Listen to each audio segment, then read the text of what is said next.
நேயர்கள் அனைவருக்கும் வணக்கம். வெண்முரசு மாமலர் அத்தியாயம் 20. குருநகரை மீண்ட விஸ்வவசு தன் பொந்துக்குள் பிற கந்தர்வர் எழுவரையும் கூட்டி அமர்ந்து சூழ்ந்தான். நாம் இங்கு செய்வதற்கு ஏதுமில்லை.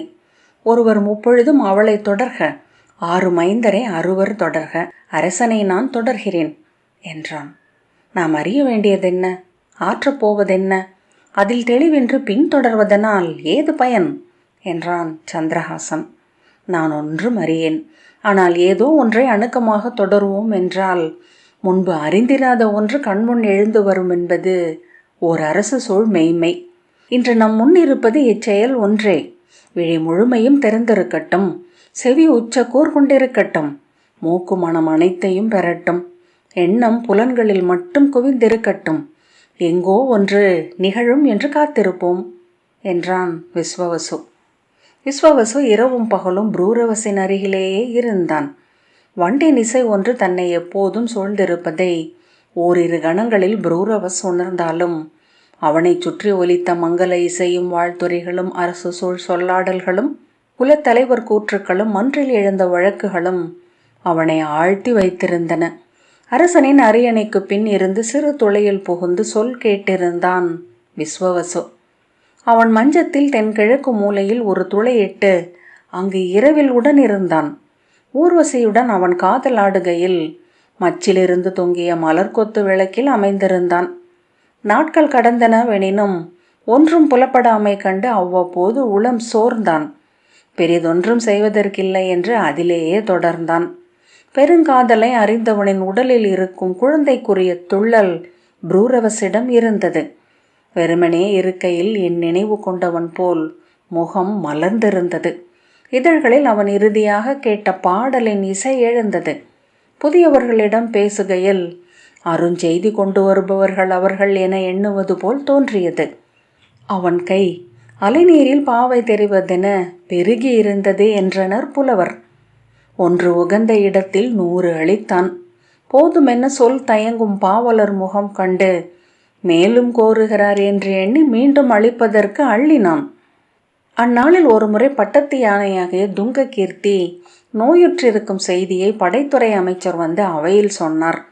அதன் நலம் விசாரித்த பின் மருத்துவர் குழு கூடி ஆவண செய்யட்டும் என்று ஆணையிட்டு பிற தொழிலில் மூழ்கினான் புரூரவஸ். நோயிலும் துயரிலும் அவன் உள்ளம் நிலைக்காதிருந்தது. தேன் மட்டுமே தேரும் வண்டென்று ஆகிவிட்டிருந்தது அது. அன்று அவை முடிந்து அவன் எழுந்தபோது ஆயுஷ், தந்தையே, நாம் துங்ககீர்த்தியை பார்த்துவிட்டு செல்லலாமே என்றான்.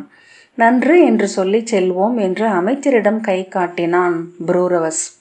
அமைச்சர்களும் 2 படைத்தலைவர்களும் ஏவலரும் தொடர அவன் யானை கொட்டிலை நோக்கி நடந்தான். அவனை எதிர்கொண்டு வணங்கிய சிற்றமைச்சர் கொட்டிலாளரும் யானை காப்பரும் அவனுக்காக காத்திருப்பதை உணர்த்தினர். தலைமை மருத்துவர் 3 அவன் அருகே வந்து யானையின் நோய் குறித்தும் அளித்துள்ள மருந்துகள் குறித்தும் சுருக்கமாக சொன்னபடி உடன் நடந்தார்கள். அவர்கள் சொல்வதை அவன் செவி கூறவில்லை. துள்ளும் கன்றுகளையும் முளை பெருத்து வெண்துளி கசிய மைந்தரை நோக்கிய அன்னை பசுக்களையும் மட்டும் நோக்கி மகிழ்ந்தபடி அவன் நடந்தான். யானை கொட்டில் நோக்கி செல்கையில் அங்கு 2 ஆடுகள் கட்டப்பட்ட சிறு தொழுவம் வந்தது. ஆயுஷ் முகம் மலர்ந்து திரும்பி கை சுட்டி, அன்னையின் வளர்ப்பு ஆடுகள் என்றான். ஒரு கணம் உடல் விதிர்க்க விழிகள் மின்னிச் சென்று அவற்றை தொட்டு மீள திரும்பி மருத்துவரிடம் யானையின் மருந்து குறித்தொரு ஐயம் கேட்டபடி புரூரவஸ் கடந்து சென்றான். அத்தருணத்தில் அவனில் நிகழ்ந்து மறைந்த ஒன்றை அருகே பறந்து வந்த விஸ்வவசு அறிந்து கொண்டான். ஆம், இதுவே யாம் என அவன் உள்ளம் துள்ளியது. குறையொன்று இல்லாது முழுதும் மலர்ந்த உள்ளம் இல்லை மானுடர் எவருக்கும் என தனக்குத்தானே சொல்லி கொண்டான். மீண்டும் தன் துளைக்கு வந்து தோழரை அங்கு வரச் சொன்னான். அந்த ஆடுகள் எவை? விளக்குக என்றான். முதுகந்தர்வனாகிய சூரியஹாசன், ஊர்வசி இங்கு வந்தபோது உடன் வந்தவை அவை. அவள் உளம் கொண்ட ஆழமே 2 ஆடுகளாக பின்தொடர்ந்தது. தேவருலகில் அவள் அறிந்தவை அனைத்தும் ஸ்ருதன் என்னும் வெண்ணிற ஆடாயின. அவள் அவற்றுக்குள் ஊடு புகுந்து தான் எண்ணியவை ஸ்மிருதன் என்னும் கரிய ஆடாயின. ஸ்ருதனும் ஸ்மிருதனும் மீண்டும் அவளை தேவகன்னிகையாக்கி விண்ணுக்கு அழைத்து வரும் பொறுப்பு கொண்டவை என்றான். முகம் மலர்ந்த விஸ்வவசு, ஆம், இதுவே வழி, நன்று, நாம் மாற்ற வேண்டியதென்ன என்பது தெளிவுற்றுவிட்டது என்றான். ஷியாமை குருநாட்டிற்கு வந்த தொடக்க நாட்களில் பட்டத்து யானைக்கும் அரச புறவைக்கும் நிகரான மதிப்புடன் அந்த 2 ஆடுகளும் கொட்டிலில் பேணப்பட்டன. அவற்றை பராமரிப்பதற்கென்று 7 தேர்ந்த இடையர்கள் மூதிடையர் ஒருவரின் தலைமையில் அமர்த்தப்பட்டனர். தினம் அவற்றை நீராட்டி அரண்மனையின் பசுஞ்சோலைகளில் மேயவிட்டு அந்தியில் புகையிட்டு கொட்டிலில் கட்டி இரவெல்லாம் உடனிருந்து காவல் காத்தனர். ஒவ்வொரு நாளும் முதற் புலரியில் எழுந்து அவற்றிடம் வந்து பிடரி தடவி காதுகளை வருடி குரலில் முகம் தாழ்த்தி உரையாடி கொண்டிருப்பது அரசியின் வழக்கமாக இருந்தது. அவற்றை அரண்மனைக்கு பின் இருக்கும் மணிக்காட்டில் உலவ விட்டு அவளும் உடன் செல்வாள். அங்கு மேய்ந்து நிறைந்து அவை மரநிழல்களை படுத்து அசை போடுகையில் 2க்கும் நடுவே சருகு மெத்தையில் படுத்து துயில்வாள். அவை அசை போடும் மலர்களை தன் கனவில் மலரச் செய்வாள். பின்னர் அவள் வருவது குறைந்தது. வாரம் ஒரு முறை என்றாகி பின் மாதம் ஒரு முறை என்றாகியது. சிறப்பு நாட்களில் மட்டுமே என குறைந்து பின்னர் அவள் அதை முற்றிலும் மறந்தாள். அவள் வராமலான போது ஆடுகளை பராமரிப்பவர்கள் ஆர்வமிழந்தனர். பாராட்டப்படாத பணி வெற்று சடங்கென்று ஆகியது. சடங்கென்றாகும் பணி உளம் குவிதலற்று பொருள் இழக்கிறது. மறக்கப்பட்ட ஆடுகள் தங்கள் விலங்கியல்புக்கு திரும்பின. உடல் எங்கும் புழுதி படிந்து கட்டற்று வளர்ந்த உடலுடன் அவை காட்டுக்குள் செருக்கடித்து திரிந்தன. அந்தியில் தொழு திரும்பின. தங்கள் தோற்றுவாயை முற்றிலும் மறந்தன. அவற்றை பராமரிப்பவர்களும் அவற்றை மறந்தனர். 2 விலங்குகள் அங்கிருப்பவை என்பதற்கு அப்பால் எதுவும் எவருக்கும் தெரியாமலாயிற்று. அவையோ முதிர்வு கொள்ளா தோற்றத்துடன் கொட்டிலில் நின்றன. மழை முகில் திரண்டு துளிச்சாரல் நிறைந்த காற்று சுழன்று கொண்டிருந்த ஓர் அந்தி வேளையில் விசுவசு தன் தேவ உரு மீண்டு கொட்டில் நோக்கி சென்றான். உடன் பிற கந்தர்வர்களும் ஓசையின்றி தொடர்ந்தனர். அவர்களை எதிர்கொண்ட காவலர்களுக்கு அவர்களும் காவலர் வடிவு காட்டினர். சேடியருக்கு சேடியர் உருவையும் மருத்துவருக்கு மருத்துவர் உருவையும் காட்டினர். கற்பனையற்ற விலங்குகளுக்கு மட்டும் அவர்களின் தன்னுருவே தெரிந்தது. 12 வாயில்களை கடந்து கொட்டில்களுக்குள் சென்றபோது காவல் நாய் குறைக்கத் தொடங்கியது. விழித்திருந்த முதிய பிடி யானையாகிய சிறுங்கை மெல்ல அமரி பிற யானைகளை எச்சரித்தது. கொட்டில்களுக்குள் உடல் திருப்பி துதி நீட்டி மோப்பம் கொண்டு அவை தேவர்களை அறிந்தன. துங்ககீர்த்தி துதி தூக்கி உறக்க பிளிரி அறை கூவியது. அதன் 7 பிடித்துணைகளும் உடன் சின்னம் விழித்தன. கொட்டில் எங்கும் ஓசை நிறைய அருகிருந்த வாளால் 2 ஆடுகளின் கட்டுச்சரடுகளையும் வெட்டி நுனி பற்றி இழுத்தபடி வெளியே ஓடினான் விஸ்வவசு. அவனை தொடர்ந்து வாட்களை சுழற்றியபடி பிற கந்தர்வர்களும் விரைந்தனர். ஓசை கேட்டு அனைத்து திசைகளிலிருந்தும் உள்ளே வந்த காவலர்கள் ஆடுகளை இழுத்தபடி செல்லும் தேவர்களை கண்டு திருடர்கள், விடாதீர்கள், பிடியுங்கள் என்று கூச்சலிட்டபடி வில்லும் வாளும் எடுத்து ஓடி வந்தனர். அம்பு செலுத்த வேண்டாம், ஆடுகளுக்கு ஒன்றும் ஆகிவிடக்கூடாது என்று முதலில் ஓடி வந்த காவலர் தலைவன் கூவினான். கொட்டிலுக்கு வெளியே வந்து இருளில் பாய்ந்து விஸ்வவசு தன் 2 கைகளையும் விரித்து சிறகுகளாக்கி காற்றை மிதித்து மேலேறினான். 2 ஆடுகளும் அலறியபடி சரடில் கழுத்து இழுபட்டு தொங்க, கால்கள் நீண்டு காற்றில் உதற அமறியபடியும் துடித்தபடியும் அவனுடன் சென்றன. மண்ணில் அமைந்து 7 ஆண்டு காலம் அவை உண்ட உணவனைத்தும் எடையென தேங்கியமையால் உயிர் வலி கொண்டு அவை அலறின. 7 தேவர்களும் வானில் எழுவதைக் கண்ட காவலர் தலைவன் அரண்மனைக்குள் ஓடினான். அந்த வேளையிலும் ஷியாமையுடன் காமம் ஆடிக்கொண்டிருந்த புரூரவசின் சந்தன மண்டபத்தின் கதவை ஓங்கி தட்டி அரசே, அரசே என்று கூவினான். எழுந்து கதவுக்கு பின்னால் நின்று என்ன சொல் என்று எரிச்சலுடன் புரூரவஸ் கேட்டான். அரசியின் 2 ஆடுகளையும் கள்வர் கவர்ந்து செல்கிறார்கள் என்றான் காவலர் தலைவன். பிடியுங்கள் அவர்களை, பிறரை தலைவெட்டிவிட்டு ஒருவனை மட்டும் இழுத்து வாருங்கள் என்றான் புரூரவஸ். அரசே, அவர்கள் மானுடர்கள் அல்ல, காற்றை மிதித்து விண்ணில் ஏறி செல்கிறார்கள். நாங்கள் அவர்களை பின்தொடர இயலவில்லை என்றான் காவலன். என் ஆடுகள், அவை மறைந்தால் நான் இங்கே இருக்க முடியாது என்று ஷியாமை கூவினாள்.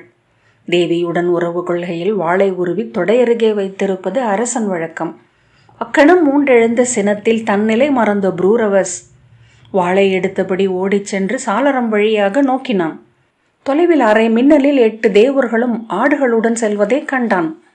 எனது ஆடுகள், பிடியுங்கள் அவற்றை என்று கூவியபடி அவனுக்கு பின்னால் ஷியாமை எழுந்து வந்தாள். பெருஞ்சாளரத்தினூடாக வெளியே பாய்ந்து தன் தவ வல்லமையால் இரு கைகளையும் விரித்து காற்றில் பறந்தெழுந்தான் புரூரவஸ்.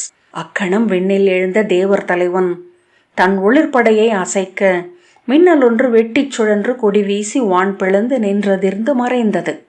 அந்த ஒளியில் ஷியாமை புரூரவஸின் வேற்றுடலை கண்டாள். அலறியபடி மயங்கி கால் குழைந்து சாளரத்தை பற்றியபடி சரிந்து தரையில் விழுந்தாள். விண்ணில் வரைந்த தேவர்களை துரத்தி சென்ற புரூரவஸ் இருளை உறிஞ்சி பறந்திருந்த முகில்களுக்கு மேலே அவர்கள் எழுவதைக் கண்டான். முகில் விளிம்புகளை மிதித்து தாவி வாளை சுழற்றியபடி அவர்களை அணுகினான். அவனை சூழ்ந்து மின்னல்கள் துடித்தன. இடியோசை எழுந்து திசைகள் அனைத்தையும் அதிரச் செய்தது. ஒளிரும் வெண் முகில்களுக்கு அப்பால் தேவர்கள் விரைந்து செல்வதை அவன் கண்டான். நில்லுங்கள், நில்லுங்கள் என்று கூவியபடி அவன் தொடர்ந்து சென்றான். விண்ணகர் புகுந்தாலும் விடமாட்டேன், விண்ணவர் கோணையும் வெல்வேன் என வஞ்சினம் கூவினான். ஆனால் இன்னொரு மின்னலில் கீழிருந்து ஆடை சிறகென பறக்க குழல் எழுந்து நெளிய பரந்தனைந்த பெண்ணுருவம் ஒன்று அந்த இரு ஆடுகளையும் பாய்ந்து கழுத்தை கைகளால் சுற்றி பற்றி கொள்வதை கண்டான். அறிந்த முகம், பொன்னொளிர் நிறமென்றாலும் நன்கு பழகிய உடல் அசைவுகள். திகைத்து நின்று அவன் சொல் எடுப்பதற்குள் இரு ஆடுகளுக்கும் சிறகுகள் முளைத்தன. இரு கால்களையும் அவற்றின் மேல் ஊன்றி சரடுகளை பற்றி கொண்டு அவள் எழுந்து நின்றாள். அவளை கண்டது எங்கென அவன் அப்போது உணர்ந்தான். மறுகணமே அவள் எவளென்றும் தெளிந்தான். அவன் கை கால்கள் செயலற்றன. சிறகுகள் தொய்வடைய அவன் கீழே சரியலானான். தெய்வங்களே, மூதாதையரே என கூவியபடி அவன் விண்ணில் முகில் கணம் ஒன்றை பற்றி கொண்டான். அவன் உடைவாள் ஒளியுடன் கீழிறங்கிச் சென்று மண்ணில் விழுந்தது. அவள் விண்ணில் புதைந்து சிறு புள்ளி என மாறி மறைந்தாள். புலரி ஒளி எழுந்ததும் செந்நிற முகில் கீற்றுகள் சிதறி பறந்திருக்க ஓய்ந்த போர்க்களம் என ஒழிந்து கிடந்த வான்வெளியை நோக்கி புரூரவஸ் திகைத்தான். திசை என ஏதுமற்ற அந்த பெருவட்டத்தை சுழன்று சுழன்று நோக்கி சோர்ந்து சுருங்கினான். அவன் உடல் எடை கொண்டு வந்தது. முன்னோர் அளித்த முதற்சொல் அவன் சித்தத்தில் இருந்து மறைய மெல்ல மண் நோக்கி விழலானான். முகில்களை கடந்து காற்றை கிழித்தபடி குருநகரின் புறக்கோட்டை காட்டின் குறுமரங்களின் மேல் விழுந்து கிளையுடைத்து தரையில் பதிந்தான். உடலில் படிந்த புழுதியும் சரகும் பறக்க பாய்ந்தெழுந்து ஆடையிலா உடலுடன் நகர்த்தருக்கள் வழியாக ஓடி குருநகரியின் அரண்மனை முற்றத்தை அடைந்தான். அவனை கண்டு காவலர் திகைத்து ஓசையிட்டனர். பொன்னுடல் இள வெயிலில் மின்ன பித்தனை போல, அரசு எங்கே, எங்கே ஷியாமை என்று கூவியபடி படிகளில் ஏறி அரண்மனைக்குள் புகுந்தான். அவனை கண்டு அனைவரும் சிதறி பறந்தனர். அவனை எதிர்கொண்ட அரண்மனை முதுசெவிலி, நேற்று நீங்கள் கிளம்பியதும் தன் நினைவிழந்து கிடந்த அரசியை தூக்கி கொண்டு சென்று மஞ்சத்தில் படுக்க வைத்தோம். நீர் தெளித்து முகம் தெளியச் செய்தோம். ஆடுகள் ஆடுகள் என கூவி அரற்றினார். பின்னர் என் மைந்தரை விட்டு செல்ல மாட்டேன் என கழுழ்ந்து விழிநீர் வார்த்தார். அவர் அருந்த இந்நீருடன் வந்தபோது மஞ்சம் ஒழிந்திருப்பதை கண்டோம் என்றாள். எங்கு சென்றாள் அவள் என்று கூவியபடி அவன் படிகளில் ஏறி அரண்மனை இடைநாழிகளின் ஊடாக ஓடி தன் மஞ்சத்தரையை அடைந்தான். அங்கே அவள் இல்லை. திரும்பி அவள் மஞ்சத்தரையை மீண்டும் அடைந்து அவள் பேழைகளை திறந்து தேடினான். அவன் அளித்த அணிகளும் ஆடைகளும் அருமணிகளும் அங்கே இருந்தன. திரும்பிய போது சிறு பீடத்தின் மேல் அவன் அணிவித்த கல் மாலையும் மங்களத்தாலியும் மெட்டிகளும் கணையாழியும் இருந்தன. அவன் கால் தளர்ந்து மஞ்சத்தில் அமர்ந்தான். அரசே, இவ்வறைக்கு வாயில் ஒன்றே. இவ்விடைநாழி வழியாக வந்து படிகளின் ஊடாகவே வெளியேற முடியும். இங்கு காவலர் இருந்தனர். சேடியர் பலர் நடந்தனர். இவ்வழியாக அரசி சென்றிருக்க வாய்ப்பில்லை. அறையிலிருந்து எவ்வண்ணம் அவர்கள் மறைந்தார்கள் என்று அறியேன் என்றாள் முதுசெவிலி. பிரிதுறுத்தி ஏதோ சொன்னாள். என்ன என அவன் விழி தூக்க அவள், ஒன்றுமில்லை, சாளரம் வழியாக அரசி எழுந்து சிறகு கொண்டு பறந்து செல்வதை கண்டதாக இளஞ்சேடி ஒருத்தி சொல்கிறாள். கீழே அவள் கலம் கழுவி கொண்டிருக்கையில் அதை கண்டாளாம்.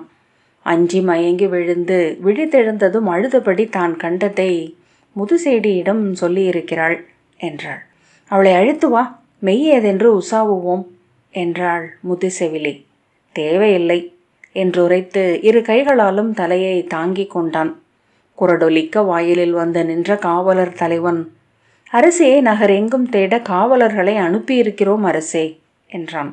அருகே வந்து நின்ற ஆயுஷ், அன்னையை தேடி பார்க்க ஒற்றர்களும் சென்றுள்ளனர் என்றான். புரூரவஸ், நன்று, முறைப்படி அதை செய்க. ஆனால் அதனால் பயனில்லை என்றான் திகைப்புடன். ஏன் தந்தையே என்றான் மைந்தன். அவள் இனி மீளமாட்டாள் என்றான். ஆயுஷ் புருவங்கள் சுருக்கி நோக்கினான். அவள் சென்று விட்டாள், அது ஒன்றே மெய் என்று அவன் சொன்னான். அதற்கு மேல் ஆயுஷ் எதுவும் கேட்கவில்லை. புரூரவஸ் உடைந்து விழிநீர் சிந்தத் தொடங்கினான். ஆயுஷ் திரும்பி நோக்க வாயிலில் நின்றிருந்த காவலர் விலகிச் சென்றனர். அவன் எழ முயன்றான். உடல் எடை மிகுந்தபடியே வந்தது. எழுந்து மஞ்சம் நோக்கி நடக்க முற்பட்டவன் தூக்கி வீசப்பட்டவன் போல ஓசையுடன் மரத்தரையில் விழுந்தான். பதறி ஓடி வந்து அவனை தூக்கி மஞ்சத்தில் படுக்க வைத்து நீர் தெளித்து விழிப்பூட்டி குளிர் நீர் அருந்த வைத்தனர் செவிலியரும் சேடியரும். விழிப்பு மீண்டதுமே சென்று விட்டாள் என்று அவன் தன்னுள் என சொன்னான். அச்சொல் கூறிய வாளென உடலுக்குள் புகுந்தது போல தசைகள் விதிர்க்க கை கால்கள் துடித்த பின் மீண்டும் மயங்கினான். அரசே என்று அவனை உலுக்கினாள் செவிலி. ஆயுஷின் ஆணைப்படி அறைக்குள் வந்த மருத்துவர்கள், இப்போது அவருக்கு விழிப்பு பெருந்துயர் அளிப்பது, துயிலட்டும், அதுவே நன்று என்றனர். அனைவரையும் விலக்கி துயிலுக்கு புகை அளித்து அவனை மஞ்சத்திலிட்டனர். அவன் துயிலுக்குள்ளும் வலி கொண்டு துடித்தபடியே இருந்தான். முனகியபடியும் தலையை அசைத்தபடியும் இருந்தவன் அவ்வப்போது சவுக்கடிப்பட்ட புறவி என துடித்து எழ முயன்றான். ஆயுஷ் அவன் அருகிலேயே இருந்தான். பிற மைந்தருக்கு அவனே அனைத்தையும் சொல்லி புரிய வைத்தான். 3ஆம் நாள் விழிப்பு கொண்ட புரூரவஸ் எழுந்து ஆடையை அள்ளி போட்டுக்கொண்டு கீழிறங்கி செல்ல அவனை தடுக்க முயன்றவர்களை கை காட்டி விலக்கிய பின் ஆயுஷ் உடன் சென்றான். முற்றத்தை அடைந்து புறவி மீதேறி விரைந்த போதும் அவன் ஆயுஷுடன் வருவதை காணவில்லை. நகர்த்தெருக்களின் ஊடாக சென்று கோட்டையை கடந்தான். எங்கும் நிற்காமல் காட்டுக்குள் புகுந்தான். அவனை முன்னால் செல்லவிட்டு பின்தொடர்ந்த ஆயுஷ் தன்னை தொடர்ந்த காவலர்களை எல்லைக்கு அப்பால் நிற்கச் செய்தான். புரூரவஸ் காட்டுக்குள் சென்று சோலை சூழ்ந்த சிறு சுனையை அடைந்தான். புறவியிலிருந்து இறங்கி அவன் உள்ளே சென்றதை அப்பால் நின்று மைந்தன் நோக்கினான். சற்று நேரம் கழித்து அவன் தொடர்ந்து சென்று சோலைக்குள் புகுந்து ஓசையில்லாது நடந்தான். அதற்கான தேவையே இருக்கவில்லை. ஆயுஷ் மிக அருகே வந்து நின்ற பின்னரும் கூட புரூரவஸ் எதையும் அறியவில்லை. விழியமைக்காது அந்த சுனையையே நோக்கியபடி அமர்ந்திருந்தான். அவனை நோக்கியபடி ஒரு மரத்தில் சாய்ந்தவனாக ஆயுஷ் நின்றான். காட்டின் ஒலி மாறுபட்டது. இலை நுனி ஒளிகள் அணைந்தன. ஒளிக்குழல்கள் சாய்ந்து சிவந்து மறைந்தன. மரச்செறிவுக்குள் இருள் தேங்கியது. கொசுக்களின் ஓசை அவர்களை சூழ்ந்தது. புரூரவஸ் அதே இடத்தில் அசையாமல் அமர்ந்திருந்தான். சென்று அவனை அழைக்கலாமா என ஆயுஷ் ஐயுற்றான். மேலும் இருட்டி வந்தபோது அவன் மெல்லிய காலடிகளுடன் அணுகிச் சென்று தந்தையே என அழைத்தான். முதல் சில முறை புரூரவஸ் அக்குரலை கேட்கவில்லை. கேட்டதும் திடுக்கிட்டு பாய்ந்தெழுந்து யார் என்றான். நான் தான் ஆயுஷ் என்றான். ஆயுஷ் என்று அவன் பதறிய நோக்குடன் கேட்டான். யார் நீ? உரத்த குரலில் சொல், யார் நீ என்றான். ஆயுஷ் வெறுமனே நோக்கியபடி நின்றான். நான் பாண்டவனாகிய பீமன், இது என் சோலை என்றான் புரூரவஸ். ஆயுஷ் திரும்பி நோக்கிய போது மிக அப்பால் படைத்தலைவனின் செந்நிற சிறு கொடி தெரிந்தது. அவன் பெருமூச்சுடன் திரும்பிச் சென்றான். புரூரவஸ் மீண்டும் அந்த நீர்நிலை அருகே அமர்ந்தான். அவன் விழிமறைந்து நின்று ஆயுஷ் நோக்கி கொண்டிருந்தான். விழித்து துயில் கொள்பவன் போல் இருந்தான் புரூரவஸ். ஆயுஷ் எண்ணியிராது ஓர் ஐயத்தை அடைந்தான். அங்கிருப்பவன் பிரிதொருவன் தானா? எப்படி அறியக்கூடும்? மானுட உடலை மட்டுமே அறிய வாய்க்கிறது. உள்ளே குடிகொள்வது எது? அது இடம் மாறிவிட்டதென்றால் அது உரைப்பதென்று வேறு சான்றுதான் எது? நிலவெழுந்து வந்தது. இலைநிழல்கள் நீரில் விழுந்தன. சுனை உள்ளிருந்தே என ஒளி கொண்டபடியே வந்தது. குளிர்ந்த காற்றில் இலைகள் அசைந்த போது எழுந்த கலை ஓசை அது விடியலோ என ஐயுறச் செய்தது. இனிய வெம்மை கொண்ட படுக்கையில் படுத்திருக்கிறோமா என்ன? அல்லது இவை அனைத்தும் கனவா? சுனைக்குள் நில ஒளி நேரடியாகவே விழுந்தபோது அதன் சிற்றலைகளின் வளைவுகள் தளிர் வாழை இலைகள் போல பளபளத்தன. ஆயுஷ் ஒரு நறுமணத்தை உணர்ந்தான். பாரிஜாதம் என தோன்றிய மறுக்கணமே செண்பகம் என்றும் தோன்றியது. மிக அருகே அந்த மனம் இல்லை, மிக அப்பால் அலை பெருகி விரிந்த நறுமணப் பெருக்கின் சிறு துளியா? புரூரவஸ் எழுந்து இரு கைகளையும் முன்னால் நீட்டினான். நேர் எதிரில் நின்றிருக்கும் எவரிடமோ பேச விழைபவன் போல முகம் நீட்டியபடி முன்னால் சென்றான். நடனமிடுவது போல கைகளை விரித்தான். சுழன்றபோது அவன் முகம் ஒரு கணம் தெரிந்தது. அதில் ஆலயச் சுவர்களில் வரையப்பட்டிருக்கும் யக்ஷர்களின் முகங்களில் தெரியும் களிப்பித்து தெரிந்தது. விழிகள் புடைத்து தெரிப்பவை போல வெறித்திருந்தன. வாய் மலர்ந்து பற்கள் ஒளிவிட்டன. மெல்ல அவன் முனகுவது கேட்டது. பாடுகிறானா என அவன் செவி கூர்ந்தான். பாட்டல்ல, வண்டு போல ஒரு முரல்வு. அவன் உதடுகளிலிருந்து அவ்வொலி எழவில்லை. மூச்சில் இருந்தோ உடல் முழுமையிலும் இருந்தோ அது எழுந்து கொண்டிருந்தது. அவன் கைகளை விரித்து சுழன்றான். பின்னர் அச்சுனையின் கரையில் அமர்ந்து கால் நீட்டி படுத்து கொண்டான். அவன் உடலில் வலிப்பு எழுவதை ஆயுஷ் கண்டான். கை கால்கள் சேற்றில் இழுபட்டன. நாக்கு வாயிலிருந்து பாதி நீண்டு தொங்கி அதிர்ந்தது. அவன் திரும்பி நோக்கிய போது படைத்தலைவனும் காவலரும் மிக அண்மையில் மரங்களில் மறைந்து நின்றிருந்தனர். அவன் கை காட்ட அவர்கள் ஓடி வந்தனர். மாமலர் 20வது அத்தியாயம் இத்துடன் நிறைவு பெற்றது. நன்றி.